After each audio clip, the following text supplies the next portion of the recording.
start. Therefore, the concept is divided into prerogatives on the one side and the powers on the other side. Once we take into consideration the question of prerogatives, the prerogatives are not defined under the Constitution. The prerogatives come into existence only under a convention, but not under the constitutional powers that have been so far defined.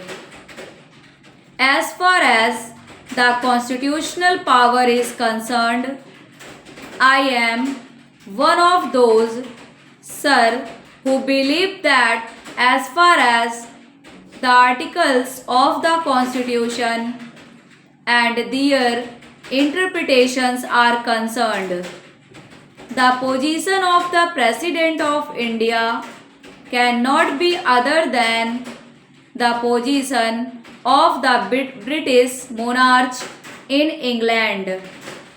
Therefore, the opinion of the Council of Ministers is binding one on the President as it is binding on the monarch of England.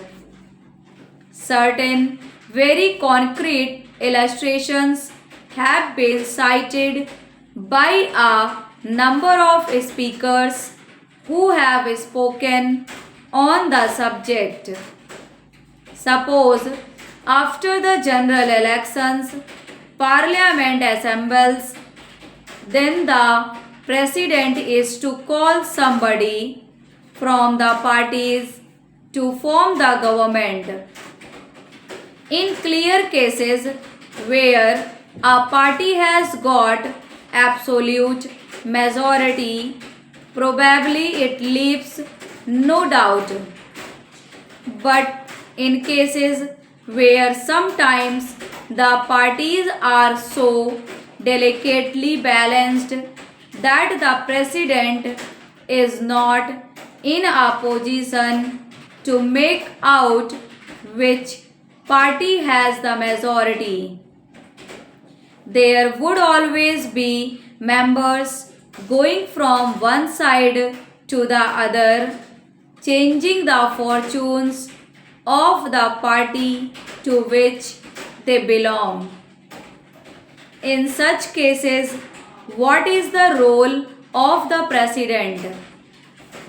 Is the President to call somebody within his discretion or leave the matter to Parliament itself? The Convention so leave the matter far known to the constitutional democracy is that the President or the Governor, by his own subjective opinion on objective considerations, if he came to an opinion that a particular party had majority, used to call the leader of that party and ask him to form the government subject to approval by Parliament later on. If the party has a majority, the government would go on, otherwise the government would fall. Again, they have raised certain questions about emergency when there is what is called constitutional vacuum in relation to the executive, whether in such cases the President is to act or not. All these, no doubt, are highly debatable points, but normally speaking, as far as the interpretation of the Constitution is concerned, it is one of the attributes of law that there must be a certainty in interpretation. Stop.